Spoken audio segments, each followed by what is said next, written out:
1798, a time of rebellion, oppression and a landlord system, a time when Irish men and women were brutally oppressed by their harsh rulers. Yet they dreamed of an Ireland free from the chains of colonialism. One such dreamer was Staker Wallis, born in 1733 in Tiermore, just south of Kilfinnan. Staker farmed a few acres with his wife Eileen and 5 children. The name Staker was given to him after the landlords fenced in the common lands on which the tenants had used to graze their cattle on. Staker joined a secret organisation called the Defenders. Their aim was to keep the common lands available to the poor. The Defenders pulled up the stakes surrounding the commons, hence the name the Staker. Later he went on to become a leader of the local branch of the United Irishmen. Their task was to undermine English rule whenever they could.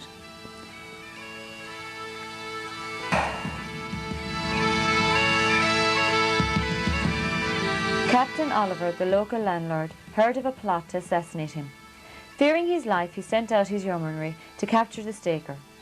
Chasing him into Killeen Bog, he was brought back to Kilfinnan jail. Refusing to give the names of his comrades, he was flogged through the town of Kilfinnan. Having failed to extract any information from the Staker, he intensified his torture. He was later sentenced to death and his head to be placed upon the market house in the centre of the town. 200 years on, and the Staker is still in the hearts of the people. 1998 is the bicentenary of the 1798 rebellion. Kilfinnan remembers Staker Wallis and all those who fought and died for Ireland. This video shows the highlights of that weekend of events. Almost 8 months into the planning, the date was chosen. A weekend in August was to be Limerick's only commemoration of the 1798 rebellion and our own local hero, Staker Wallis.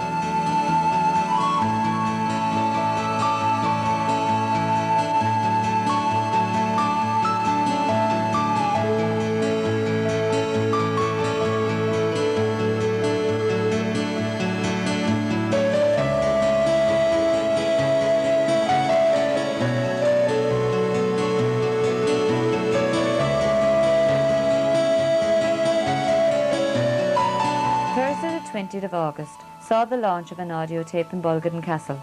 The songs and poetry were performed by local people and recorded by Jimmy Connery of the Vantones. To launch the tape, I didn't know how to launch it. We had some idea of how to go about making it. But anyway, all I can do is, before we announce the tape officially launched, is to thank the Staker Wallis committee for coming along with us in this little venture. Friday the 28th of August was the official opening and saw Minister of State Michael Smith unveiling the Staker Wallis Memorial in Kilfinnan. After an inspection of the 14th Battalion of the FCA, the Minister and special guests gave a short speech and was then called upon to unveil the memorial of Staker Wallis.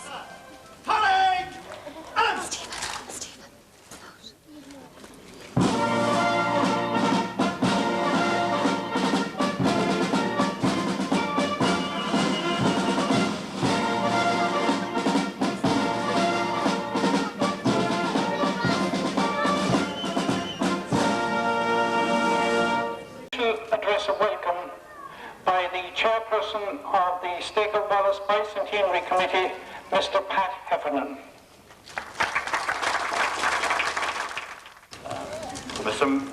Mr. Minister, chairperson of the County Council, public representatives, Reverend Father, sisters, guests, ladies and gentlemen, on behalf of the Staker Wallis Bicentenary Committee, it gives me great pleasure to welcome you all here this evening, especially our visitors from overseas, on this historic occasion.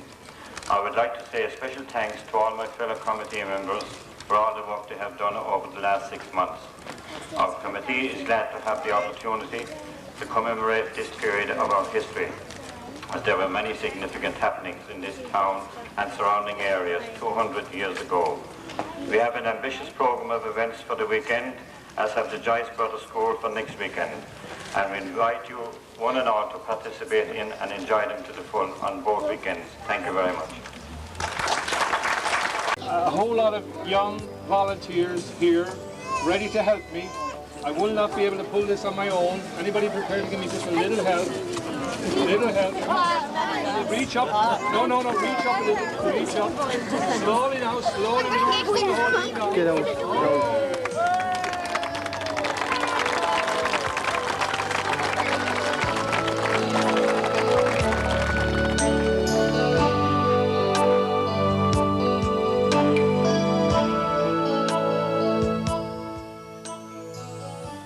Saturday the 29th of August, after Mass at Martinstown Church, John Carney, a local of Martinstown, gave a short speech and laid a wreath at the stake of Wallis Memorial.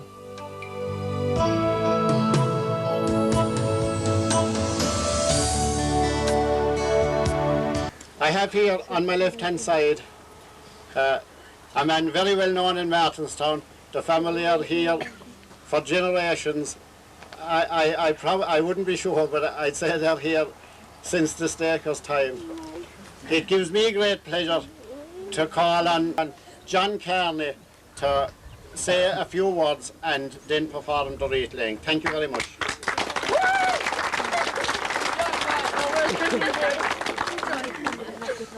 Reverend Fathers, ladies and gentlemen, and special guests, welcome to Martinstown for this wreath laying ceremony. Well, my job is to recall to you how this monument got to be erected.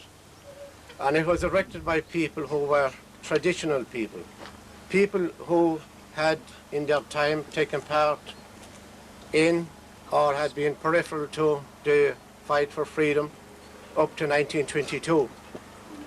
And they had thought that people who had died for Ireland should be remembered in a special way, in a very positive way. And at the time as well, before that, previous to the monument here, there was monuments erected in Hospital, in Brough, in Ballylanders, all in memory of people who had died. Now, we hope that people who have died have achieved aims which they set out to. And that was that this country should be a free country, free for everybody. And it's regrettable that we still have a part of the country where there are problems.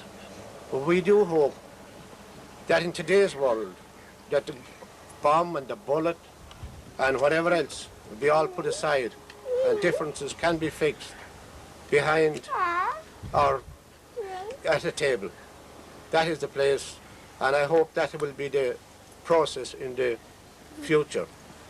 Now this, as I said, this monument was erected by people who had taken part or on the peripheral of the fight for freedom.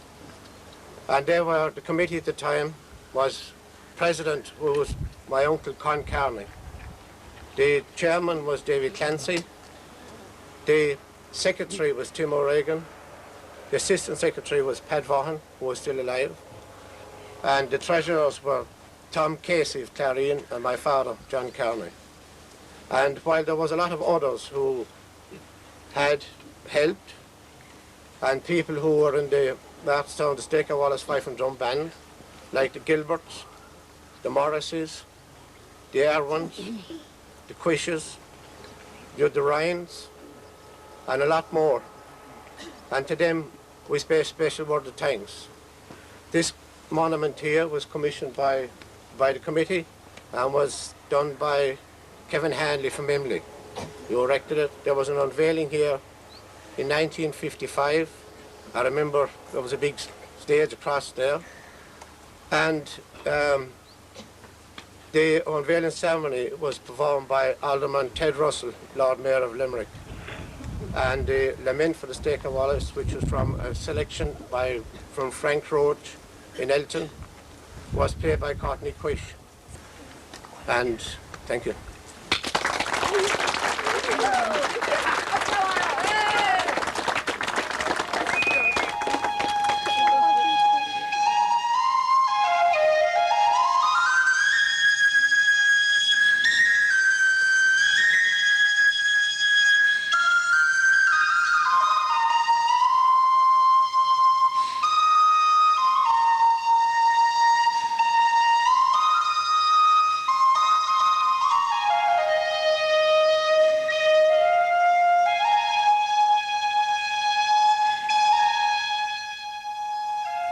As you have heard, the memorial was erected in 1955 and unveiled by Alderman G.E. Russell, Mayor of Limerick. Just a short distance away is where the staker lived. After a 5-minute walk into the site, Mannix Joyce gave a speech and Paddy Clancy unveiled the stone. The site is also the starting point for the Staker Wallis Trail, which Ballyhowra have marked out.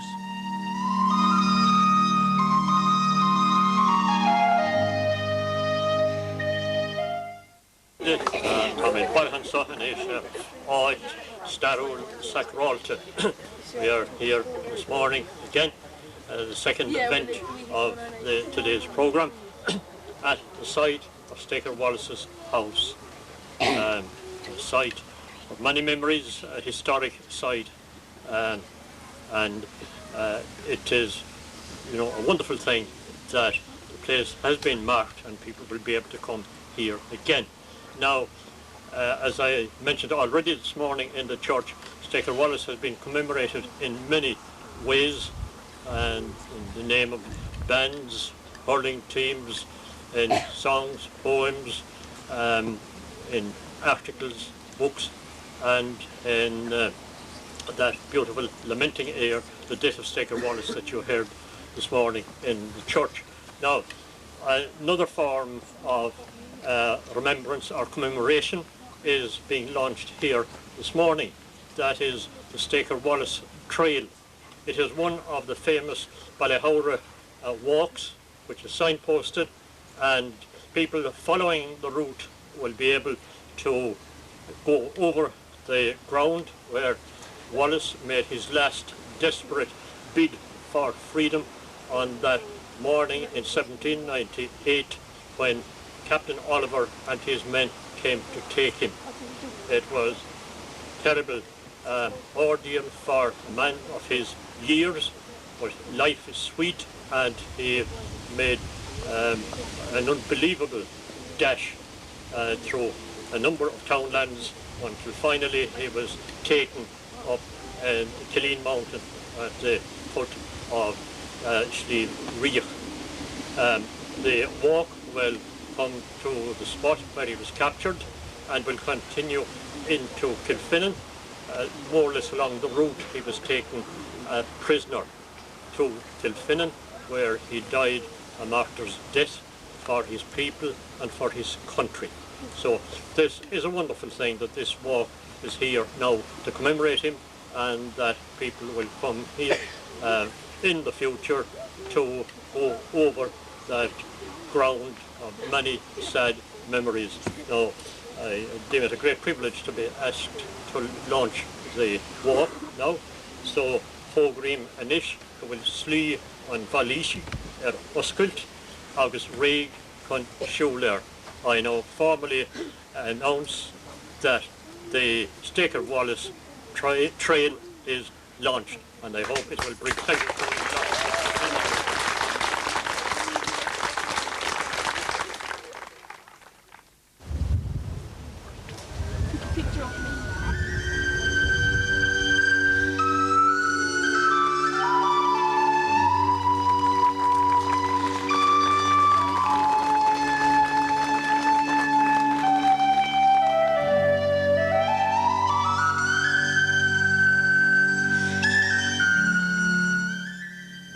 It was from this site where the Staker had fled from Oliver's yeomanry. Heading up through the red bog, Staker hoped that Oliver's cavalry would not be able to follow him across the marshy ground. Being a man at 65 years, this must have greatly exerted him. It seems his objective was to reach Slieve Reach Mountain, just a short distance from Kilfinnan town. For the fit among us, the committee have organised a walk along the same route as the Staker took. This area of Limerick has some of the best views in all of Ireland. Rambling up along Boreens, one can sense the history among the group of walkers.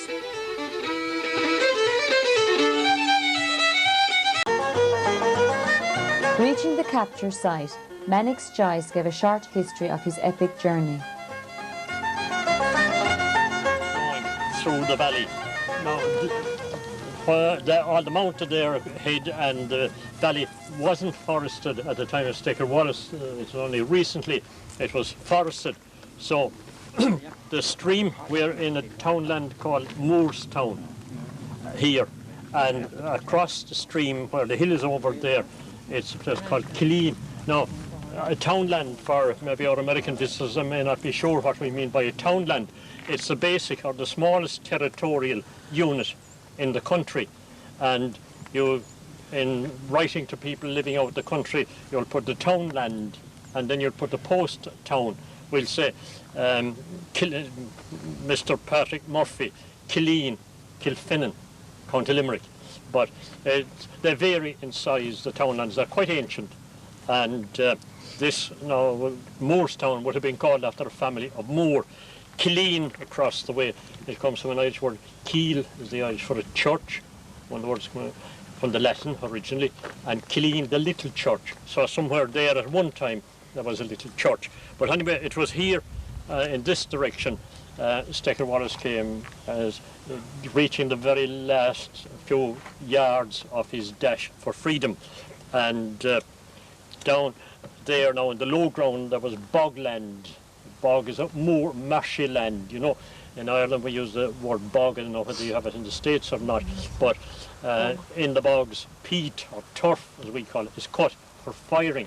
So you had an area of bogland down there which would be soft land and difficult to cross, but I suppose utterly exhausted after his dash from Martinstown up along here, up against the hill here, and he was taken there, collapsed and was taken, and from there then taken into Kilfinnan back there, and you know the rest of the story, then the flogging and eventually his execution.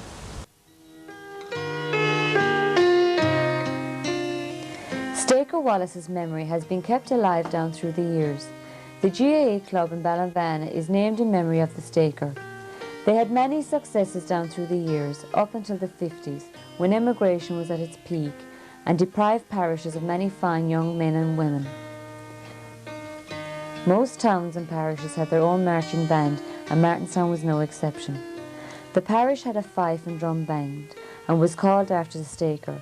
The band played at the unveiling of the Staker Wallis Memorial in the home parish of Martinstown on Sunday the 19th of June 1955.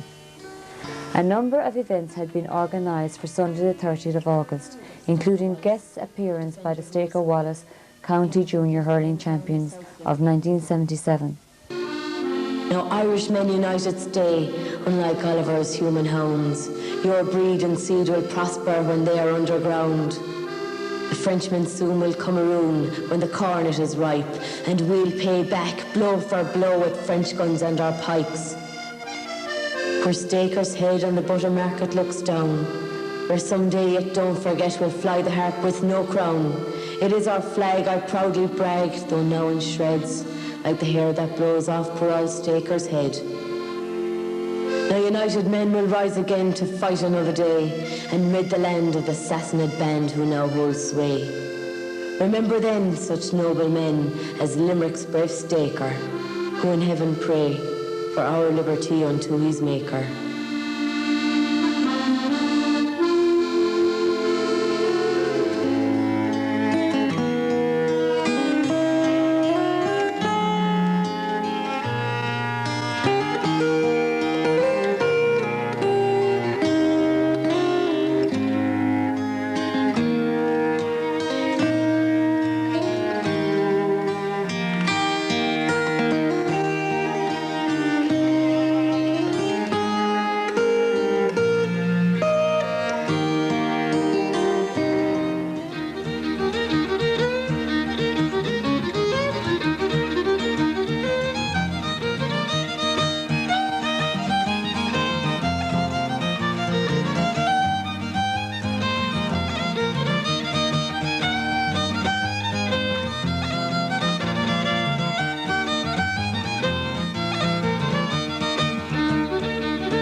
Sunday the 30th of August, A wreath will be laid at Dara Bridge, where a fierce battle took place against the North Cork militia under Silver Oliver, who were on their way to Wexford as reinforcement to beleaguered Crown forces.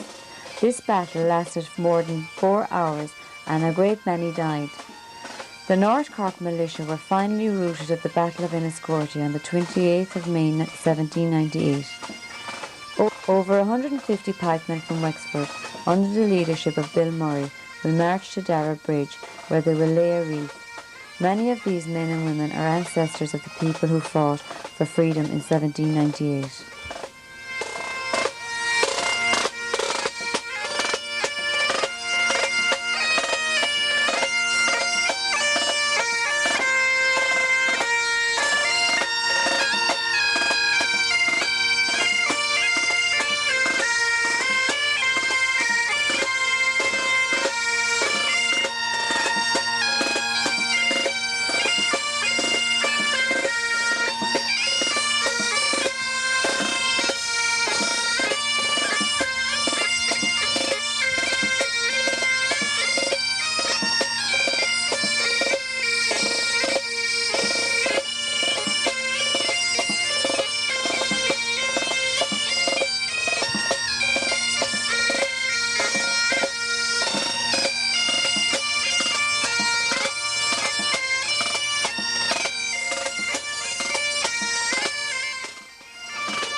Our next speaker is certainly no stranger to locals here, and certainly when investigating this there was certainly more history attached to this particular area than I ever believed, but thankfully there's somebody among us, that a local historian who is very conversant and very well versed in all these matters, and in particularly in relation to the history of Dara Bridge as it related to 1798.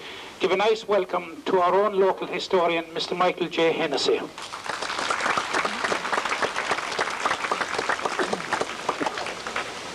Good evening, everybody. Thank you, Mr. Chairman. I've been asked as a member of the Bicentenary Committee to give a very brief history of the local area. And first of all, we are on the townland of Dara. It's in South Limerick. We're 8 miles from Mitchelstown, about 5 from Kilfennan. We're in the parish of Glenroe, but the original name of the parish was Dara. And it is only changed to being Glenroe in the early 19th century. It was Dara first, and then it became Dara Glenroe. Dara in Irish was Darg, meaning oak, and all this area was very densely covered with oak forests in former times.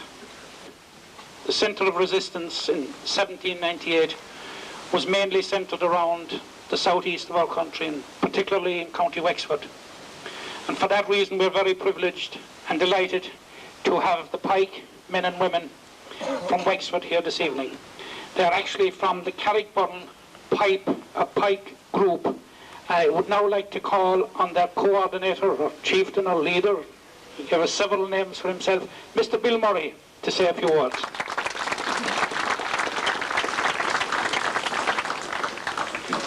Reverend gentlemen, Chairman, ladies and gentlemen, fellow pike people, I'm a bit hoarse, but that goes with the thing. We're very glad that Pat Heffern, the chairman, invited us down here. Pat was telling me that the North Corks were on their way to Wexford at the time when they were ambushed here. We in Wexford, whenever we hear the name of the North Corks, a cold shiver run down our backs, because what they've done in Wexford, it is beyond belief.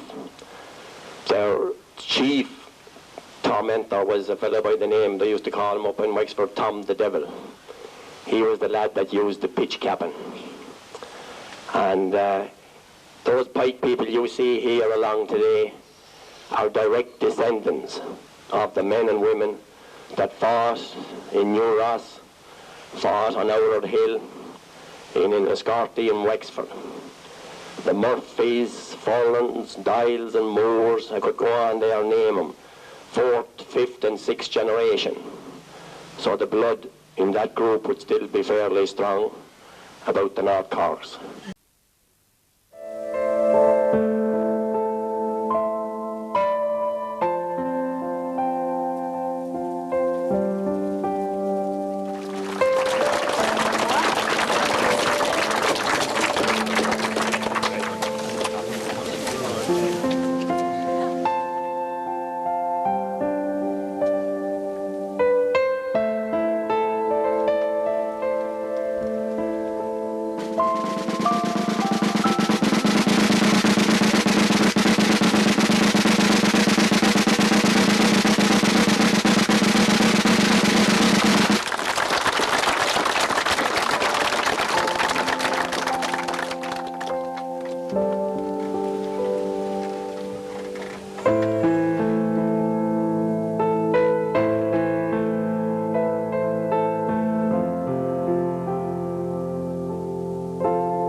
England, and of course the local contingent. Give them a nice round of applause, the descendants of the late Patrick Staker Wallis.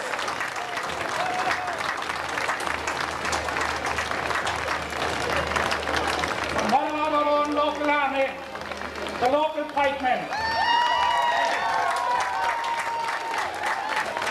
This area is in very safe hands with a formidable crew like that.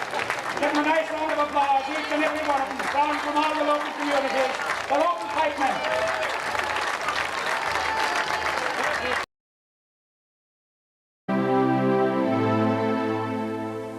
What a fitting tribute to Patrick Staker Wallis and to all those patriots that fought and died on this island. Let's hope that such oppression and political turmoil will never return to this country again. It's hard to imagine such appalling times. We live in a prosperous and booming economy and have never been called upon to defend this country of ours. As this century comes to an end, let's hope that the northern part of this country will have a permanent peace and the senseless killings and bombings will come to an end.